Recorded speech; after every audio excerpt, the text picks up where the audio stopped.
Molweni, ndanamkela kuMamGobhozi TV. Kule video ke bethuna sizothetha ngoAmahle njengoba niyibona ke ne-title yayo.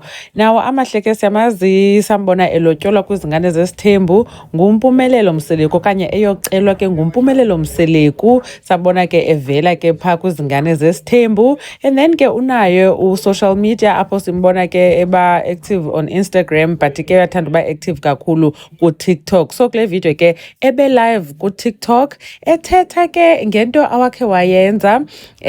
Siyamazi ke mos ngokuba ukunye noMpumelelo akekho kunye namantombazana but ke uyabalisa ngexesha apho wayekhe wathandana namantombazana. Nawo Amahle ke bethunani ucaba unazo story times anazo kodwa ke akafuni uzibalisa. Uthi ebantwini yo sana wakhe wabalisa into ngobetha umuntu ngequpha, the next thing kwenza videos ngayo. So I think akafuni uthetha kakhulu ngesiqu sakhe kuba ecinga uba siza kwenza ii-videos njengoba ke phofu ndisenza ngoku.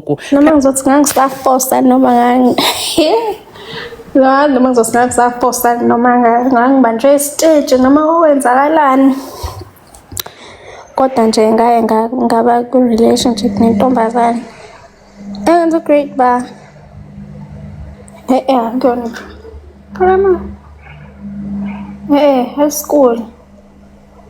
high school go grade 10 yeah.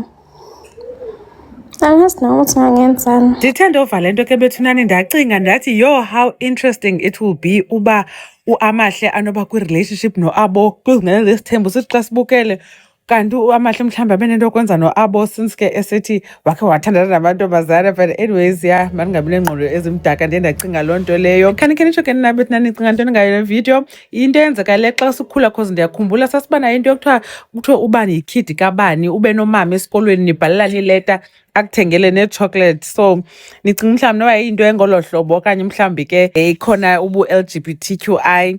Anyways utsho naye uba akayazi noba ke wayefosa okanye kwenzeka ntoni. Inkosi kakhulu ke ngothi nibukele le video. uMamGobhozi uyanibona kwivideo elandelayo. Bye.